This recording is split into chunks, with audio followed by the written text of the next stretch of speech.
Good day. This is Health on the Hill. I'm Jackie Judd. The bipartisan debt reduction talks led by Vice President Biden enter an intense phase this week with several sessions planned. In the words of the Vice President, participants are getting down to the real hard stuff. The negotiations, of course, involve finding spending cuts sufficient to win the Republicans' backing to raise the debt limit all before August the 2nd. On Meet the Press yesterday, Senator Dick Durbin, the Assistant Majority Leader and a close ally of President Obama's, suggested that Medicare is on the table. Would you then support a package that involved cuts to Medicare benefits if that's what was required for a grand bargain?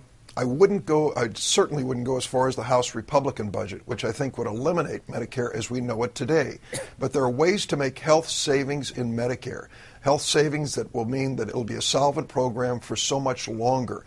We shouldn't, though, break the basic promise to the American people that Medicare is going to protect them in their retirement. David Chalian, political editor for the NewsHour on PBS, has been following the Biden negotiations closely, and he joins us. David, thank you for being here. My pleasure. So what was Senator Dick Durbin trying to telegraph there? It's on the table, but we need to protect the promise made to seniors. Right. He completely decided not to answer David Gregory's actual question and made it about the Ryan budget.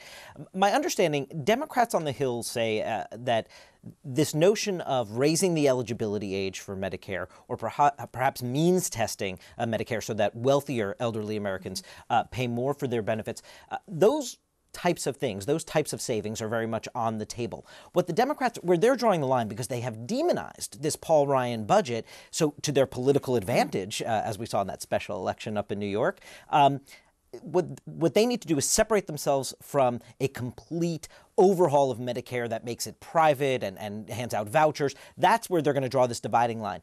But I think what you're hearing, or at least what I'm picking up on the Hill from folks who are involved in these negotiations, what the president laid out in April at George Washington University, where he said, just, IPAB, the board that he has proposed to sort of oversee some of these savings in Medicare and efficiencies, that's not going to be enough. The Democrats are going to have to come up with a little bit more in Medicare savings in order to, as you were saying, win that Republican support to raise the debt limit. And very difficult to broach that subject with voters. Oh, it's politically unpopular. We know that. I mean, but that's this whole notion, Jackie, of what is happening in the Biden negotiations is politically unpopular. The whole thing that's going on here is we're going to touch third rails of politics in order to also do this very unpopular thing that nobody likes, which is to raise the debt limit so that we continue to borrow more money from the Chinese to pay our bills, right? I mean, so nothing that's going on there is popular with the voters, except that the voters want something done. They're tired of seeing the stasis in Washington. Last week, Senator Jay Rockefeller, one of the more liberal Democrats in the U.S. Senate, said that he was very concerned that Medicare was off the table because it has such a potent political constituency behind it. And so negotiators will be turning to look at Medicaid, which does not have the same political constituency. What are you hearing about that? Well, Senator Rockefeller has sort of, rung the bell on this. And I think you see now Democrats coalescing around and saying, this is actually a line in the sand. I think that they're not willing to cross this notion that Paul Ryan put in his plan, in the House Republican plan, to block grant Medicaid funding to the states, which will really shift the cost to the states, even though it's a federal state program.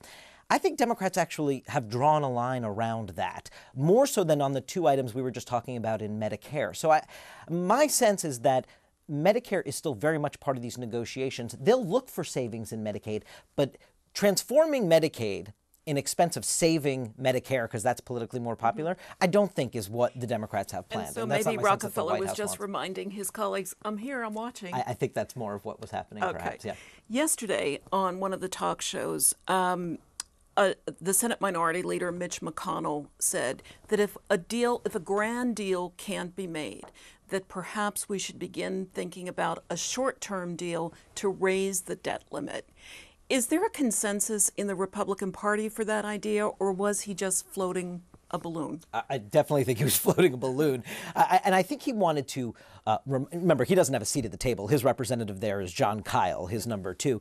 I think he wanted to remind Vice President Biden and those sitting around the table that this is all about everyone not wanting to vote on this again before the 2012 election, right? So if you want to raise the debt limit enough, more than $2 trillion the president is requesting, in order to avoid a vote before election time, there's only one way to do it, according to Mitch McConnell, and that is entitlement reform and this grand bargain.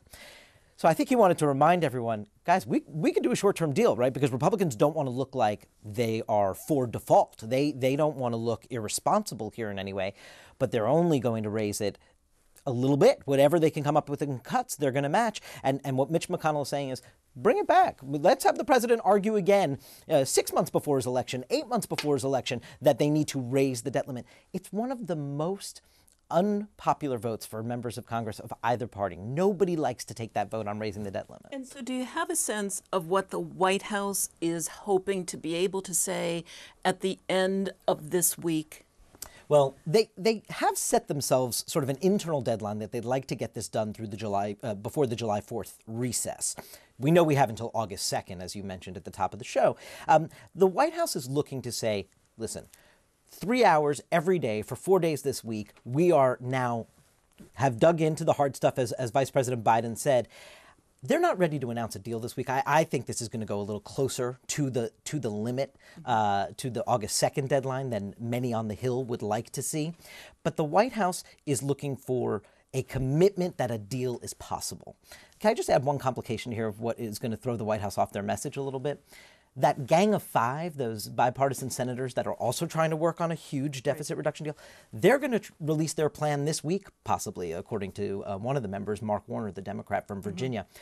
They're looking for $4 trillion in reductions. They are trying to get buy-in from Republicans on raising revenues, and they are going to attack Medicare and Medicaid probably more aggressively than the White House would like. So that's going to complicate what's going on in the Biden negotiations as well, because this other plan is going to emerge. And I guess it shouldn't be easy when you're looking for trillions of dollars, right? Right. This is real money, and this is upending sort of the course that the country's been on for a decade or so. Thank you so much, David Chalian, political editor for the NewsHour on PBS. My pleasure. Great having you here. Thanks.